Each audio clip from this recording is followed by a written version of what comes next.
Ladies and gentlemen, good day and welcome to the Sanghvi Movers Limited Q1 FY2024 earnings conference call.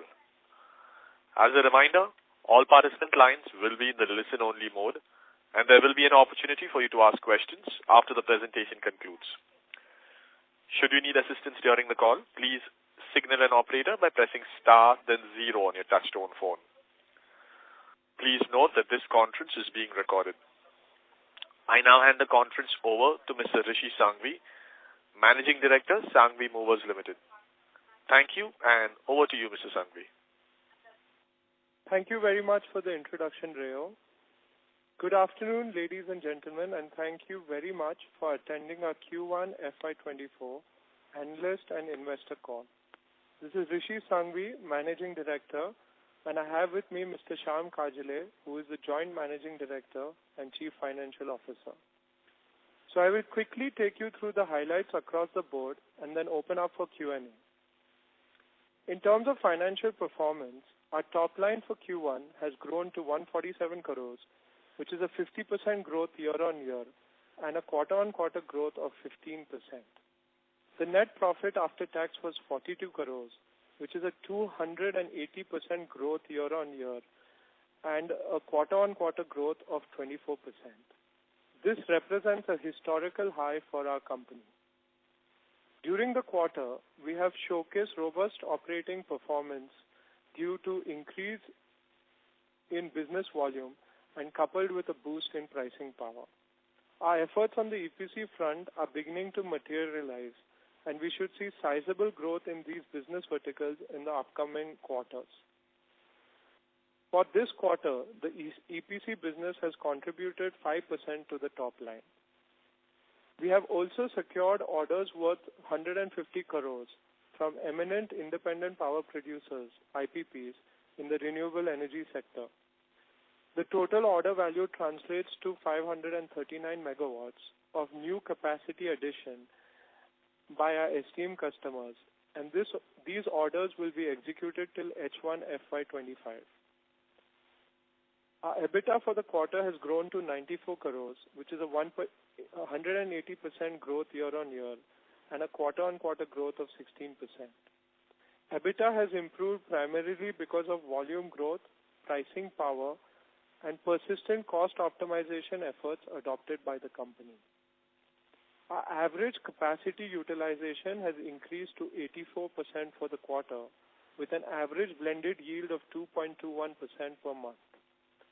This yield demonstrates the company's ability to close contracts with good pricing power, and this is notwithstanding the fact that the majority of the capex has been incurred in brand new cranes, which typically translates to lower yields. Here, I would like to give a word of caution. I would like to inform everyone that our crane capacity utilization may come down in the next quarter on account of heavy rains across the country during the monsoon period. This may impact the numbers for the next quarter. However, we feel that for the last two quarters,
which will be utilized for buying new cranes in the light of increasing demand. Finally, our order book stands at 450 crores as of 1st August 2023, which will be executed until the end of this financial year. I would now like to open up the floor to Q&A and hand it back to Rayo. Thank you, everyone. Thank you very much. We will now begin the question and answer session. Anyone who wishes to ask questions may press star and 1 on their touchtone telephone. If you wish to remove yourself from the question queue, you may press star and 2. Participants are requested to use handsets while asking questions. Ladies and gentlemen, we will wait for a moment while the question queue assembles. To ask questions, please press star and 1.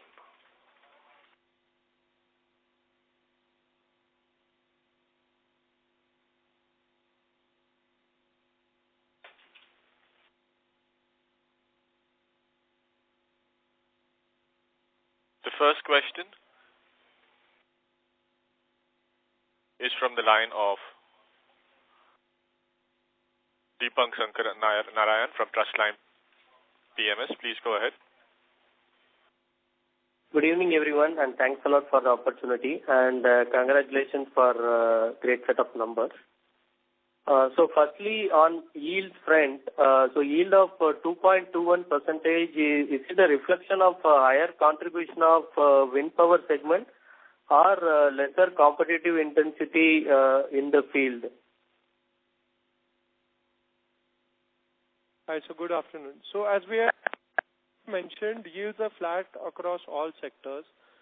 The yield going up is a function of demand for cranes, the fact that there is a lot of focus on infrastructure development across the country, and that all core sectors like steel, thermal power, renewable power, nuclear power, cement, railways, metros, bridges, all core sectors are firing on all cylinders.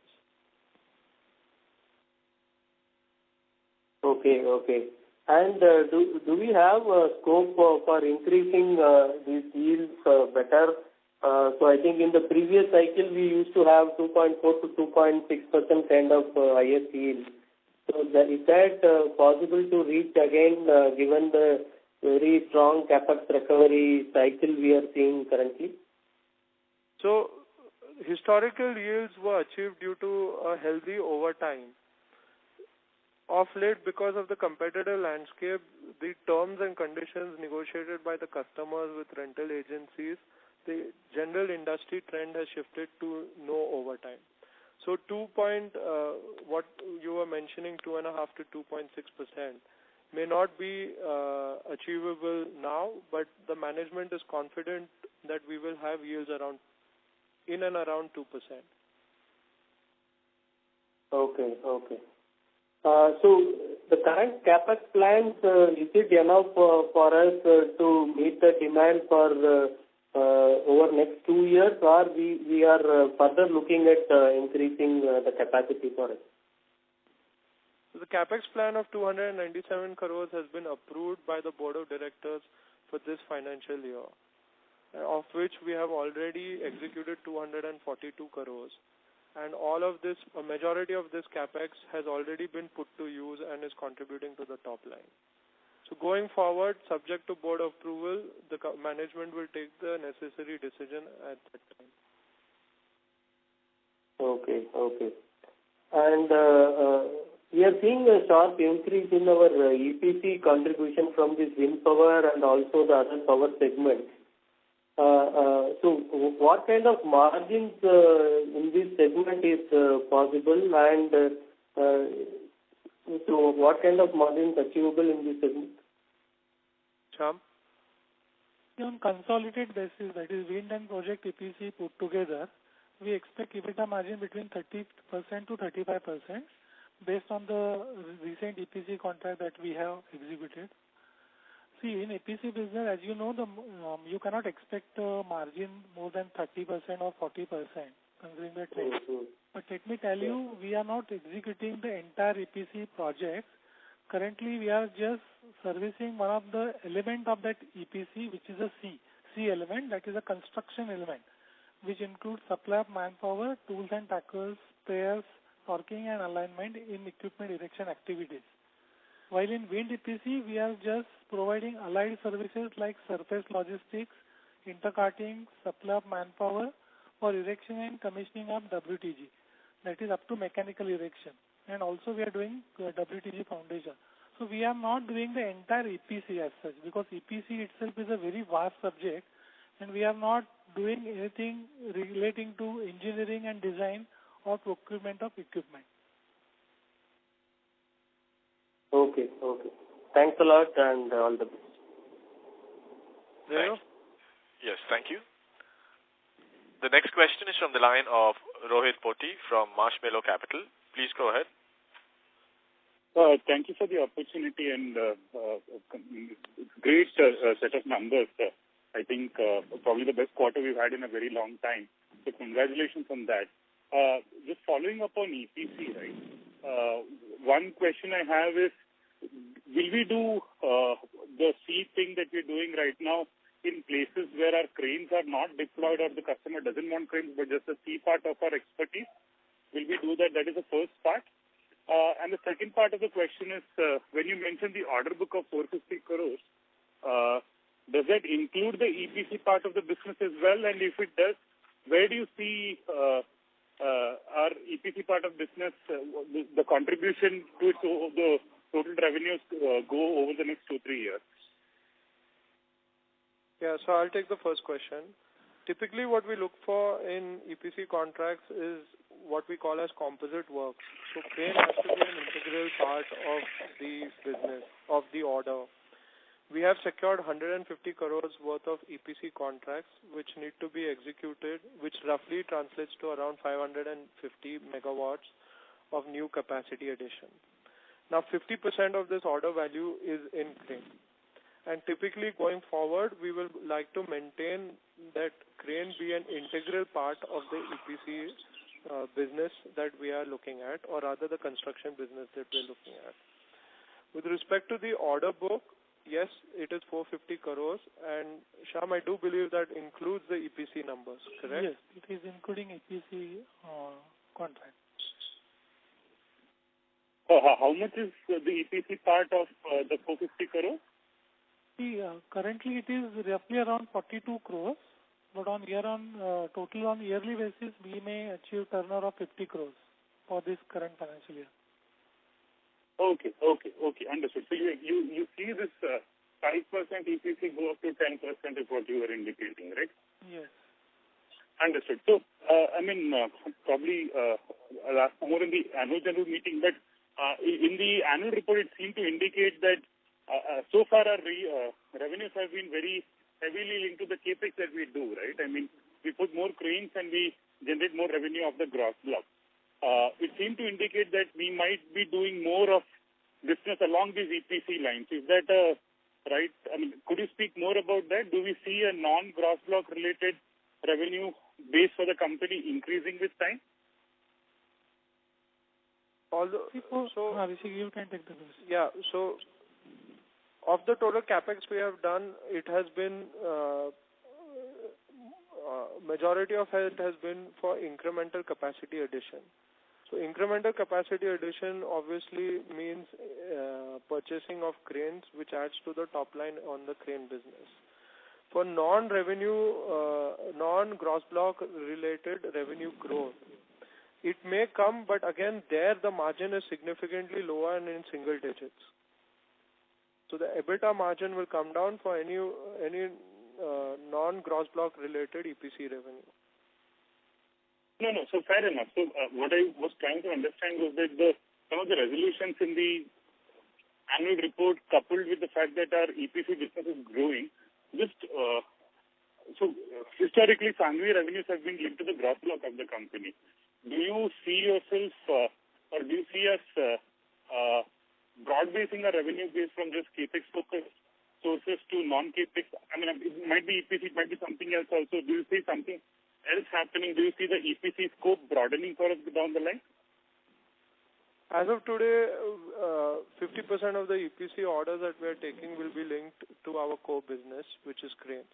Going forward, it's very difficult to comment on how that would evolve. But in a directional sense, we would like to generate some amount of revenue of the top line, which is not capex related. Understood. Fair enough. So that's it from me for now. Thank you so much, and Appreciate the conference call. Thank you. Thank you. The next question is from Sunil Jain from Nirmal Bang Securities. Please go ahead. Yeah, thank you very much for taking my question and congratulations on good numbers. Sir, my question again relate to EPC work. So you said that 30-35% of margin you can do. So that is including crane plus EPC together. You when you do the job of say 150 crore order what you got, there you can do that type of margin. Shyam? See, this EBITDA margin, the question was what kind of margin you foresee in EPC business. Yeah. So my answer was this EBITDA margin of 30-35% is excluding the crane rental, because crane business is having different EBITDA margin, and the EPC business what we are doing right now is generating EBITDA margin between 30-35%. So Okay, this is so excluding crane rental. Okay, fine. So pure play 50 crore, if you are looking at doing the revenue in this crore, then this year, then 30-35% on that. Correct. Okay, great. That is very great, sir. And second thing about since you had a high share of wind in this year, this quarter, now moving up to 48%, is there you're looking to limit that so you don't want to go over that particular percentage of wind business, or there is not a problem at all? Because last historically we had gone up to 70%, and then we had seen a fall in that particular line of business, and we got impacted. So I'd like to reiterate that yields are flat across sectors. So as far as a crane rental company, we are agnostic to the sector that we cater to, because more or less yields are flat across sectors. What we do look at as a strategy while building our order book is to focus on crane utilization as yield is flat across sectors, build up a healthy order book, and then take in on a first come first. So in order to do that, we take in customers on a first come first serve basis. We also look at things such as credit worthiness of the customer, the duration of the contract, the location of the cranes, our operating costs, etc., and then take a call on who it is that we choose to give the crane to in the industry. Now, the exposure to the wind sector is going up because wind overall as an industry is adding a lot of capacity. The expected capacity addition will be anywhere between 3 to 4 gigawatts this year, which is a significant increase from the previous year. Going forward, depending on how all the other sectors perform, management will take a strategic call on how to on what percentage of revenue will come from each of these sectors, again keeping a focus on capacity utilization and yield. Okay. And that's also. I would like to add a few more clarification on this. See, recently SECI has scrapped the method of bidding for wind sector. We saw quantum jump in the investment and erection of windmills all over India. Government has set an aggressive target of nearly 8 gigawatt wind installation on annualized basis. And going forward, this has ensured the robust demand for cranes from this sector. As of today, that is till 30th June, based on the information available, in India already 1.13 gigawatt wind installation has already happened.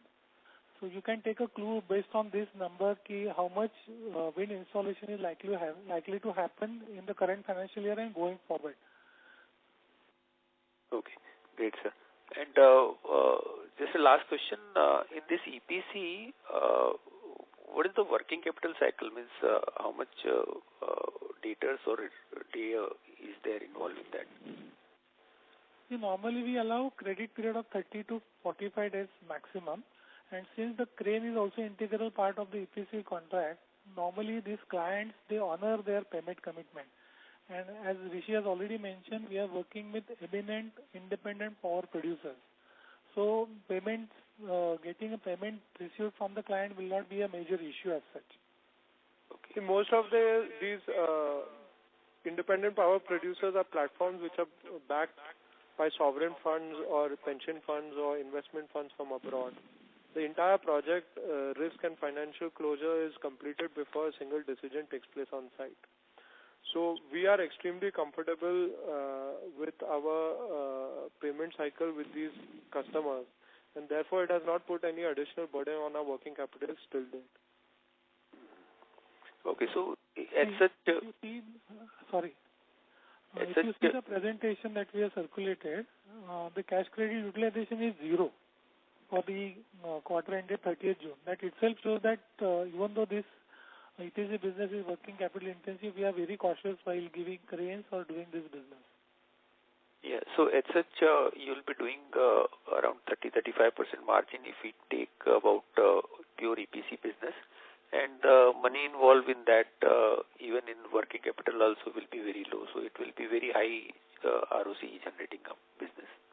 Yeah. Am I correct? Yeah. Yeah. Okay, great sir, thank you very much. Thank you. The next question is from Aditya Nahar from Altna Enterprises. Please go ahead. Thanks, Rishi and Shyam sir, for the conference calls. Rishi, I think you dropped off a little bit when you were giving your opening remarks. At least for a minute, I could not hear you. If you could just talk about what you were saying in terms of quarter 2, you expect yields because of monsoon, and that's where you dropped off from. So if you could just repeat that if you don't mind. Sure. So this quarter we have seen a capacity utilization at 84% and with an average blended yield of 2.21%. As a word of caution, what I was trying to explain to everyone is that we are currently in the monsoon period and there are heavy rains across the country. So we see a slowdown in the deployment and demand of cranes in the second quarter. And this may have an impact on the numbers for the next quarter. However, we are confident that in the last 2 quarters, our capacity utilization will be restored to our current levels. Great. So this is to add what Rishi has told, if you see the historical numbers, financial performance of the company last 4 years, Q2 numbers are always on the lower side as compared to Q3 and Q4. So this is not a unique case that we are seeing, except last financial year, where Q2 number was reasonably good in comparison to Q1 and Q3 and Q4.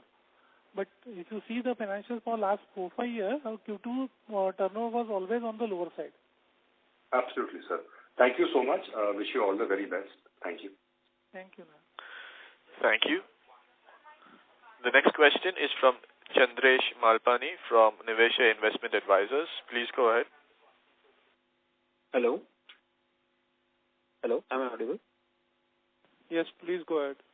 Yeah, thank you for the opportunity, sir, and congratulations on the good set of numbers. So, sir, basically my first question is like the capex which we have done. So, I wanted to understand in which category is it? Is it basically on the tire side or the crawler side type of cranes?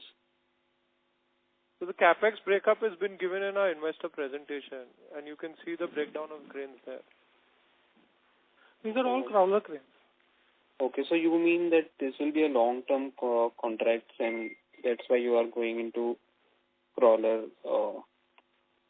See, there are 8 numbers, 750 ton that we bought is crawler crane, and we bought almost 15 numbers tire-mounted telescopic crane, which is 110 and 160 ton capacity.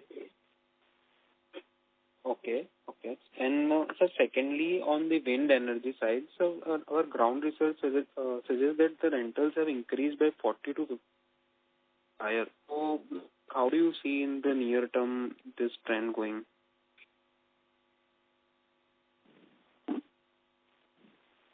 And you are for wind installation, more than 800 tons of cranes, 800 ton capacity cranes will be required. So where are we as in the industry? Sorry, you could not hear you in between. No, I could not hear you actually. Sorry, you're not audible. Can you please repeat yourself? Okay, now I'm audible. Hello? Go ahead. Yes.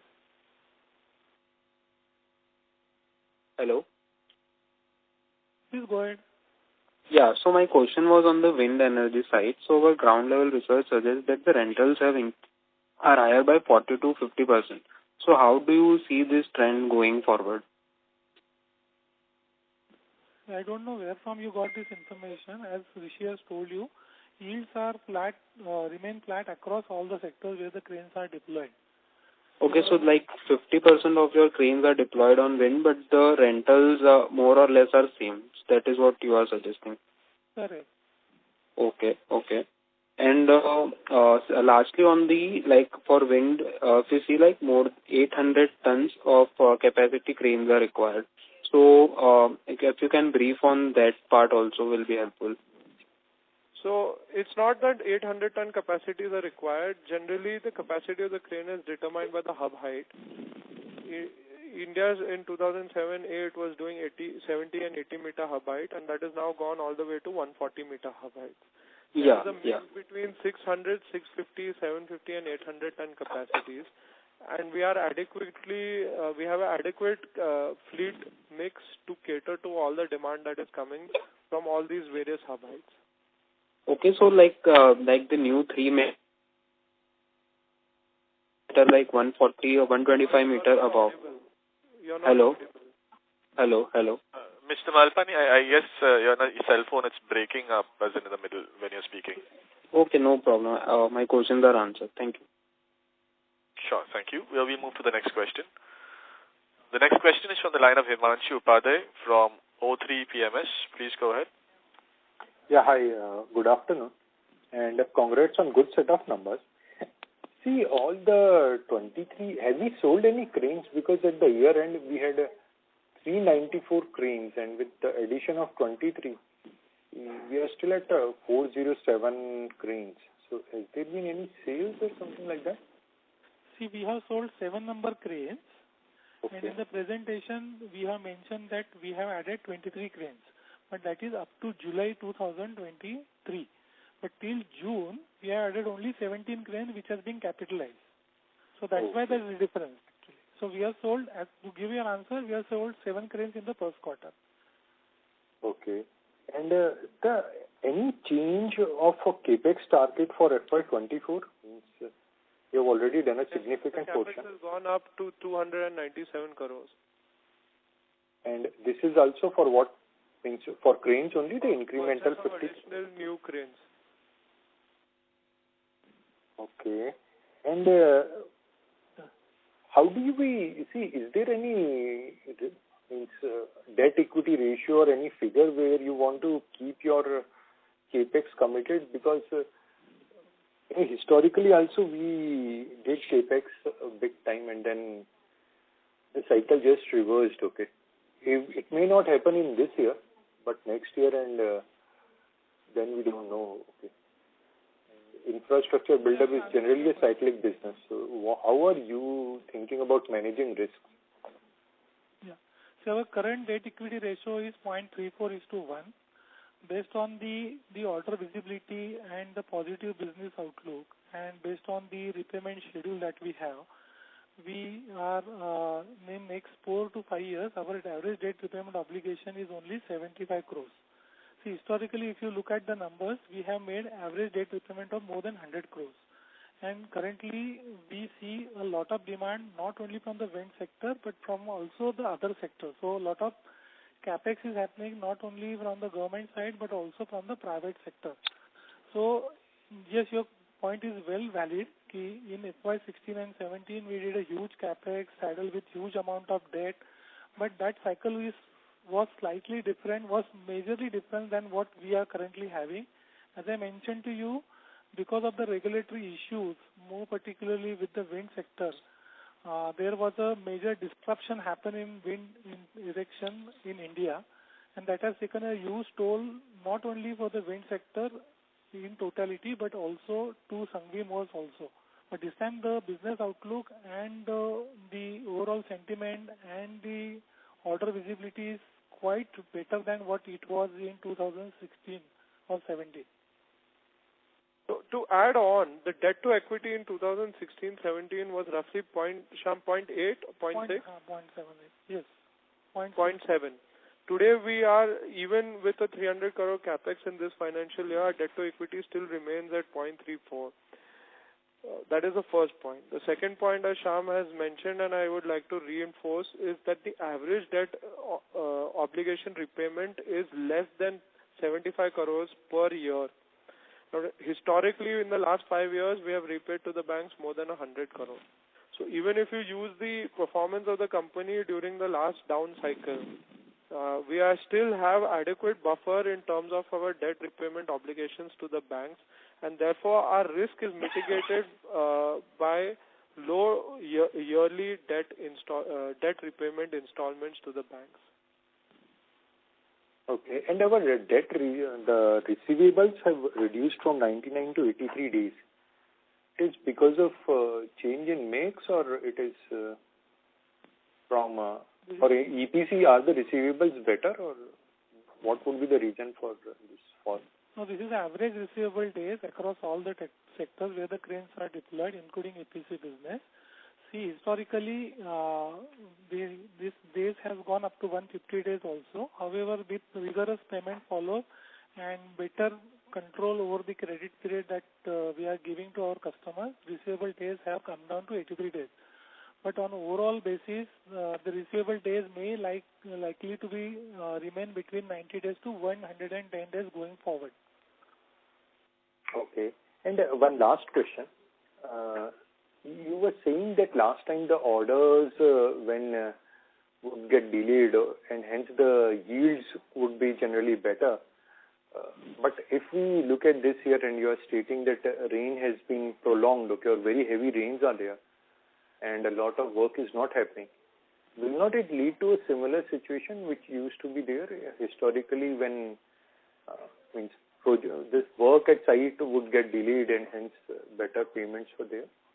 Just though it's a short-term question, but just trying to understand. Your question is, will yields improve due to bunching up of demand? Not bunching of demand, because a delay of orders or a delay of execution of things. Yes, yield may go up because if demand goes up, then your pricing power goes up.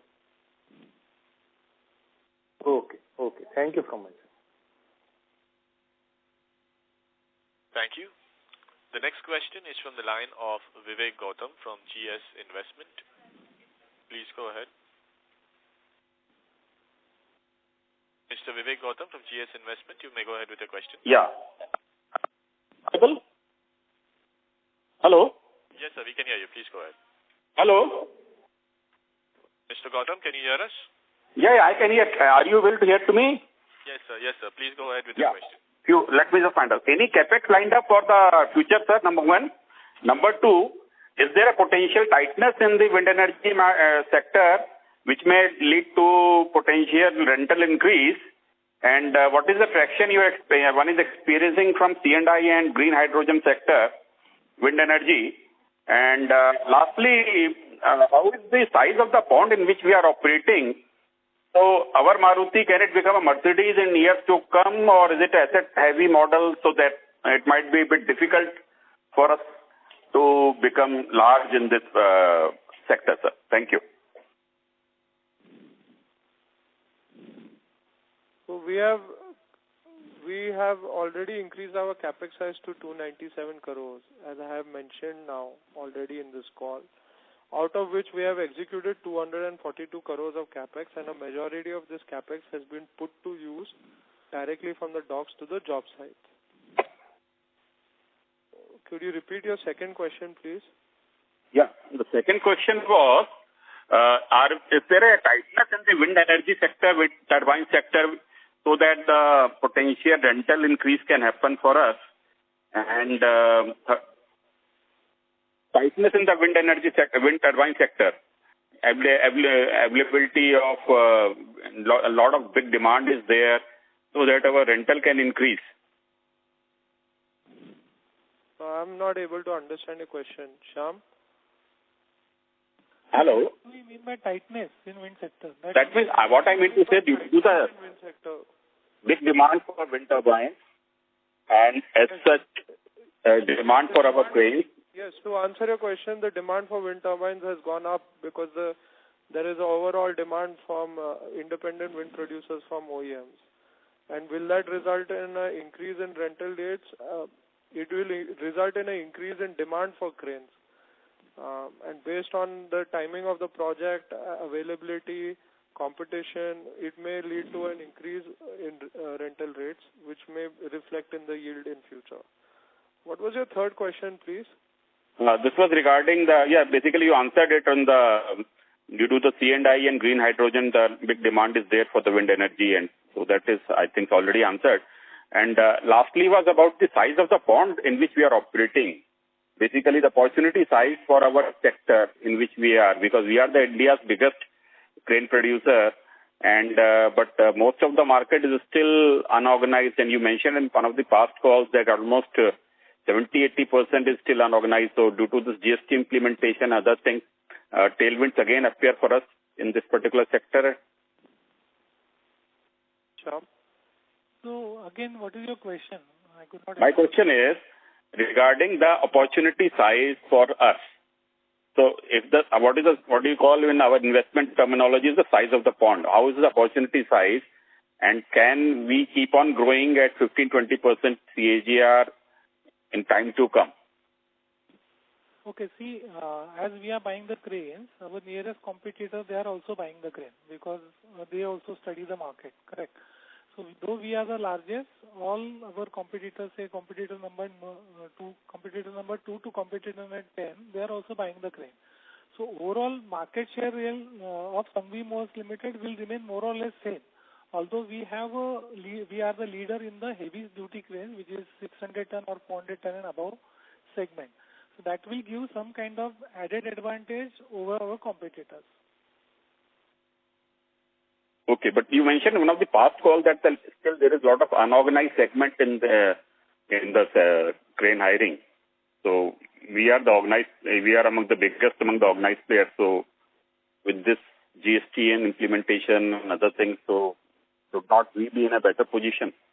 GST implementation is already done, sir. Whatever impact it had to have on the industry, it has already been accounted for. Unorganized is also now 100% GST compliant, you mean to say? Yes, absolutely. They don't work with, our end customers will not work with them otherwise. Got it, sir. Got it. Thank you. Keep up the good work, sir. Very good numbers. Thank you. Thank you. The next question is from Pritesh Chedda from Lucky Investment Managers. Please go ahead. Yeah, hello, sir. Sir, wanted to understand the readiness of you and the industry with respect to this, the higher hub cranes, higher hub machines now, this 303.25 megawatt. So in the past cycle, we had put up these large height cranes. So what happens to that block? Was it got utilized? And for this particular, do you have to put some new block, or it's fungible arrangement that you can make within your own machines today? So I think what you're asking is if we purchase cranes for the lower hub height. No, you do have to. Yeah. So first question is, there were a lot of these machines which were purchased in the past cycle, which were meant for the 70 or 80 meter hub heights. And now the industry is moving to 140 meter hub heights. So first of all, what has happened to that block of the machines of the 70 meter hub heights? And do you have machines today in your gross block to do the execution or site erection for the 3.25 megawatt? Okay, so let's answer the first question. See, the beauty of cranes is that they are fungible across sectors. So they are used in steel, cement, thermal power, nuclear power, wind energy, oil and gas, petrochemical and refineries, railways, metros, bridges. And so across all these core infrastructure sectors, if a crane that was utilized for lower hub height cannot do that hub height today, it is utilized in another sector. That is why we have achieved a 84% capacity utilization. Otherwise, the utilization numbers would be significantly lower. Therefore, these lower hub height cranes are fungible to different sectors and they have been utilized for them.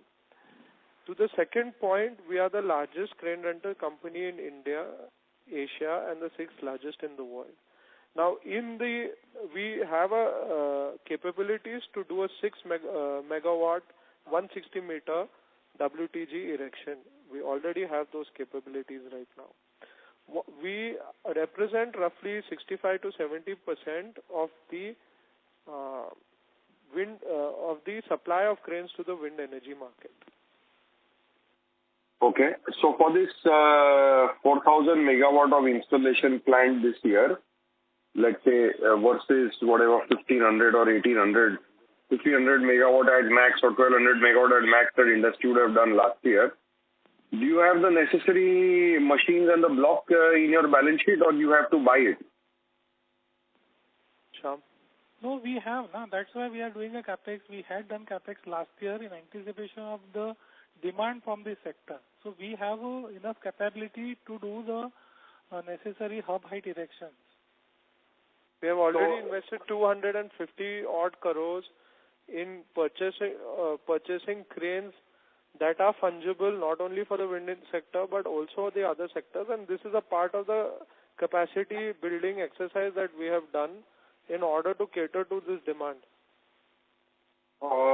So let's say in the last 2 years, a large portion of the capex would have gone to get these machines for a higher height. No, let me reiterate, please. Cranes are fungible across all sectors. So sir, I understand they can be used in other sectors as well as these hub heights. And yes, we have built up capacity where we are owning about 65 to 70% of the market share to do these higher hub heights. Rishi, I understand that they are fungible, but getting other industries might not need on a regular basis such heighted cranes, right? We have 65 to 70% of the market share for higher hub heights is owned by Sanghvi Movers.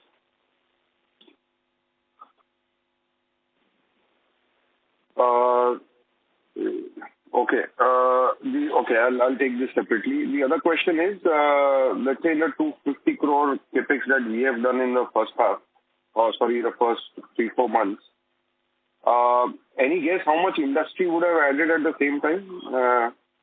And what would be your market share?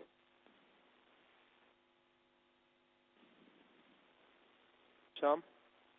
See, our competitors also purchased some 750, 650 ton cranes from other players of the vendors.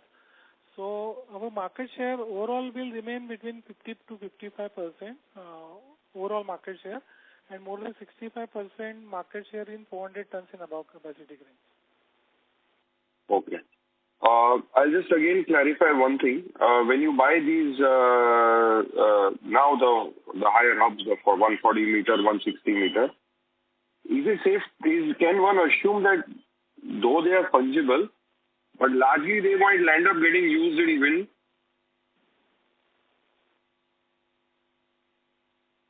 And if wind projects were not there, then the utilization of these cranes would be lower.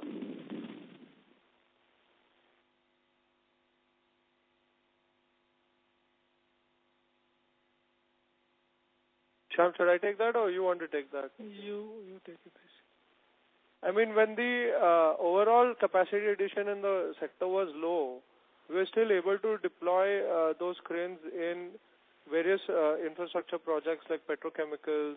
There is the HSR that has been taking under construction where these heavy-duty cranes are used to launch girders. There are power plants. There is about 10 gigawatts of power plants being built across the sector country.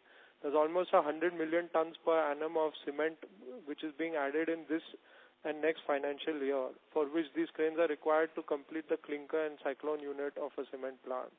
So we see that there is sufficient demand beyond the wind industry for these cranes. Of course, not all components required for the wind industry may be used in alternate sectors, but definitely the crane itself would be used.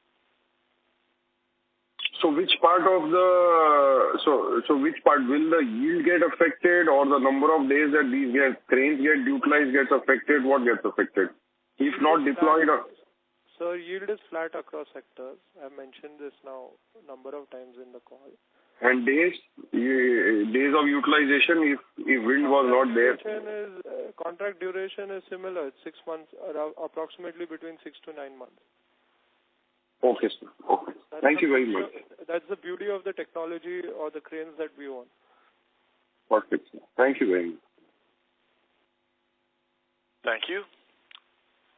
The next question is from the line of Harsh Saraswat, who's an individual investor.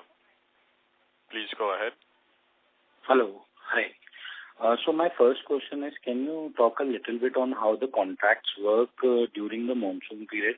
Do we get paid the rentals when cranes are not used also?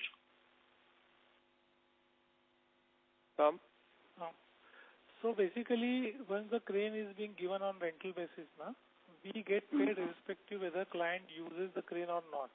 But in case of heavy monsoon where no work can happen at the site, we allow certain amount of leeway to our customers, and we give some kind of waiver for certain days when there's extreme monsoon happen at the site. So because of that, there might be a drop in the utilization, which she was mentioning during his opening remarks.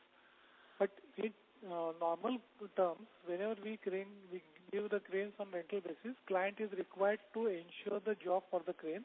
If the job is not available, we'll still get paid in normal situation. Okay. So you mean that prices and the lease contracts don't vary, but the days you give them as a leeway, that brings down the utilization levels. Correct. Okay. Thank you so much. That was my question. Thank you. Thank you. The next question is from the line of VP Rajesh from Banyan Capital. Please go ahead. Hi. Thanks for the opportunity and congratulations for an excellent set of results. My first question was regarding the capacity utilization from 84%. How far do you think it can be pushed to? So Rajesh, historically we have achieved capacity utilization in excess of 87-88%. Right. So that is the maximum ceiling that we can achieve in terms of capacity utilization. I'd like to clarify, in our business, that when our equipment is in transit from A location to B location, or the shifting job sites, then you basically lose out on the effective rental at that time. So I would say 90% utilization, 87% what is historic, is a theoretical 100% utilization. Understood. And then on the EPC business, you said out of 450 crores of backlog, you have about 42 crores coming from the construction side, so which is about roughly, let's say, 10%. So do you see this proportion increasing as you get more of the construction projects as well, which are attached to a construction of a windmill? Yes, we expect are you talking about this year or next year? I'm talking about next year and the year after, because I think what you're trying to do is increase your non-gross block related revenue. So the attach rate will go up, right? So, for example, you are doing 50% of your revenue from the wind industries, right? And so therefore, and this proportion this quarter was only 5%. So where do you see it going? Do you see it going to be 25-30% of your total revenue, let's say, 3 years down the road? So this year, our EPC revenue seems to be anywhere between 5 to 10% of the entire top line. Next year, we expect it to increase between 10, 15, 20% is the number. Again, I would not like to give forward guidance in terms of how far we are going to scale the EPC business. We are extremely cautious and conservative. We look at the type of project, the customer creditworthiness, how the contract relates to our core business, what is the value add we can give to the customer, what are the constraints on our working capital, and then we take a very conscious decision on whether to enter the contract or not. So there's a lot that goes into it, but looking forward, it could be said that directionally, yes, EPC would have a larger percentage in the total top line. Got it. And then you talked about the scope of the construction projects you take on. Can you also talk about the duration of them? Is it typically the duration of the contract that you have for the crane, or is it shorter?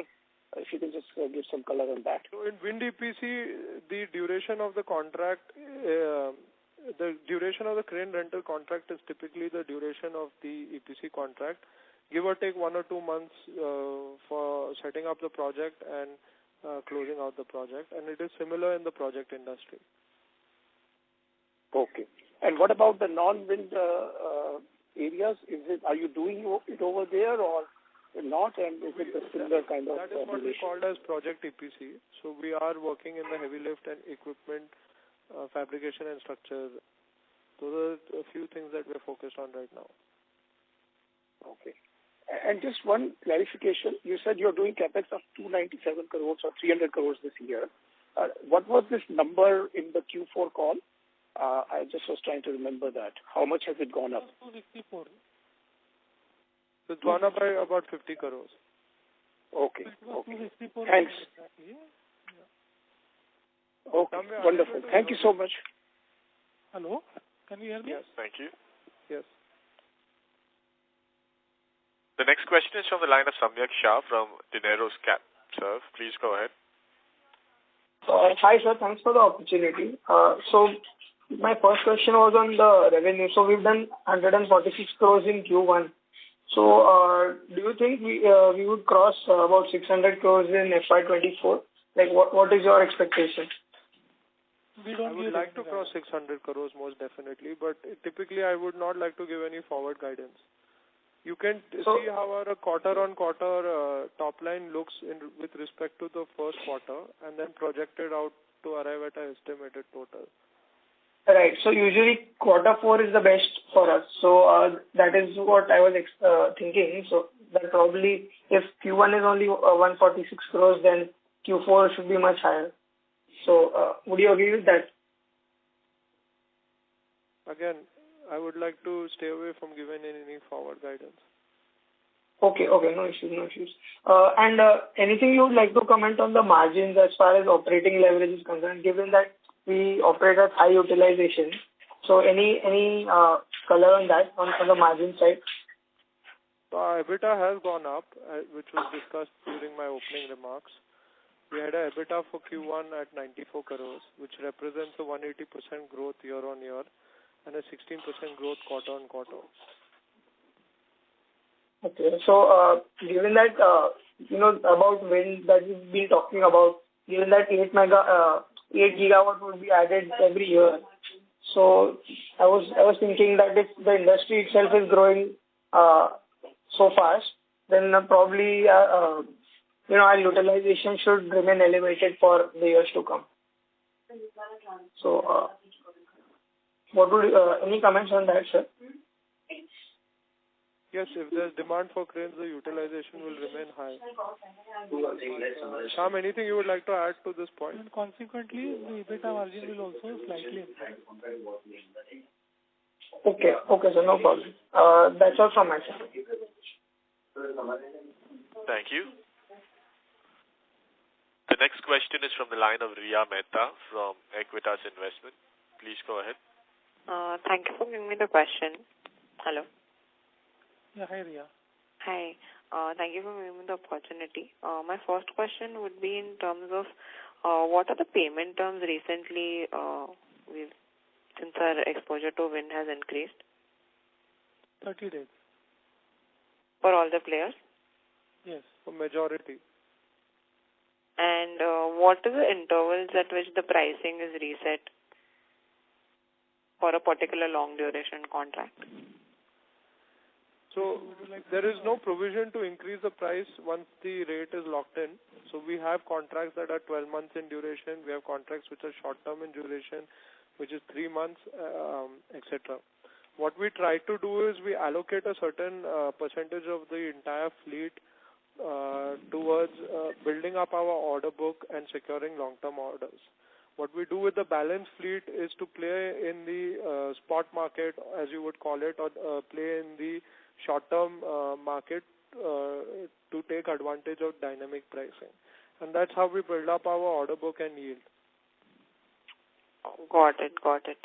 And what would the percentage of long-term contracts in our current order book? We can't disclose that, please. We don't give this data out. Okay. And what kind of expansion do we see in our industry, fleet expansion? So in our company? Yes, in the industry. So I would say, as we are doing capex, our competition has access to the same competitors, same suppliers, etc. So as we are growing, our competition is also growing. But we still continue to retain our market share in 400 and above, as well as in the overall lifting industry. I think the guidance we've given is about 50 to 55% in the overall market and 65 to 70% in the 400 and above.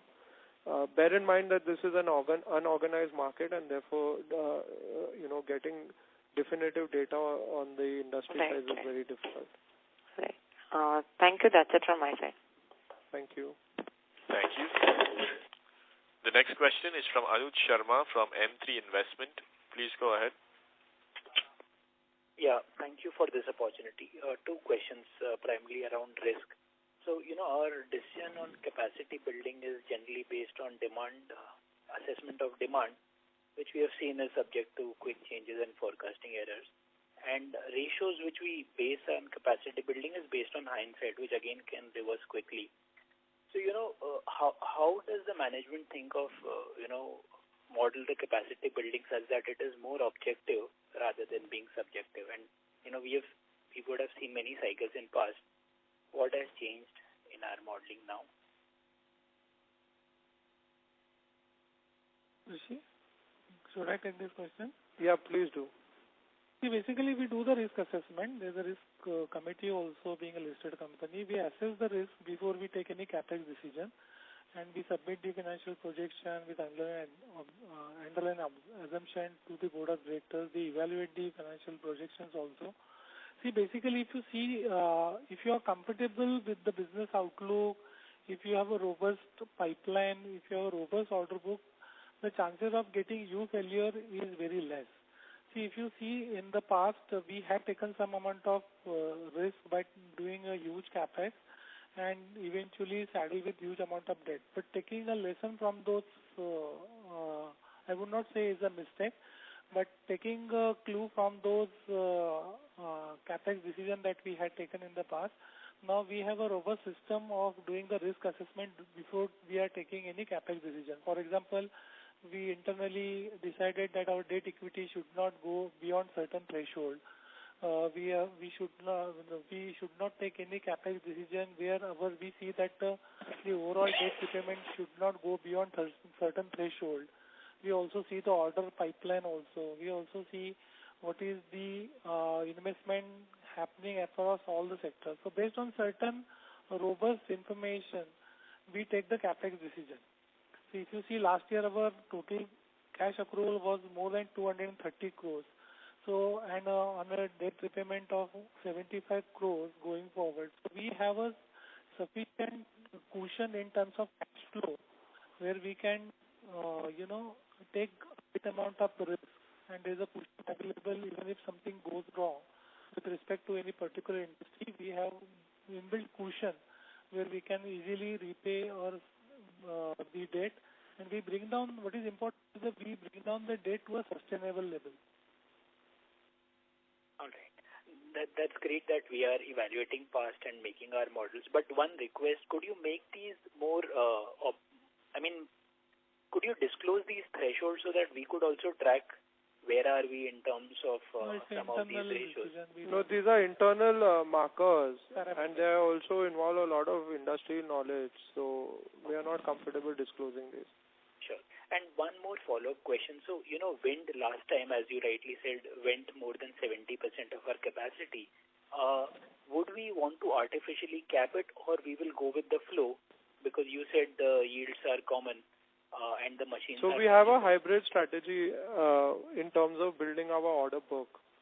So we try and secure a large portion of our order book through long-term orders, and then we earmark a portion of our fleet for playing in the spot market. Now, typically, large mega infrastructure projects, be it a wind farm or a petrochemical refinery, or for that matter, the high-speed railway, or a cement plant or a steel plant, we typically look at the duration of the contract, the customer profile, the creditworthiness, etc., and then we deploy cranes across such sectors. And then we use a remainder of our fleet on a first-come, first-served basis to push up the utilization and increase our pricing power. So, artificially capping any one sector would be detrimental because it would have an overall impact on our pricing strategy. All right. Thank you so much. Thank you.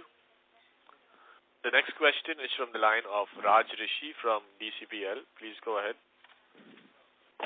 Yeah, hi. You have any plans for fundraising, equity or something? No. Right now, all our funding requirements are met by met by the bank, and we are borrowing 70% of our capex requirements and funding 30% from our internal accruals. Okay. But as of today, we don't have any plans. If there's any needs, subject to board approval, we may raise funds. Okay, thanks. I think that's the hour. So I would like to conclude by thanking everyone for participating in this Q1 FY24 analyst and investor call. It has been our pleasure to answer questions, and we sincerely appreciate the faith and trust that our shareholders have put in us. This is Rishi Sanghvi, Managing Director of the company, and with me was Mr. Shyam Kajile, Joint Managing Director and Chief Financial Officer. Thank you, everyone. Thank you, everyone. Thank you very much. On behalf of Sanghvi Movers Limited, that concludes this conference. Thank you for joining us, and you may now disconnect your lines.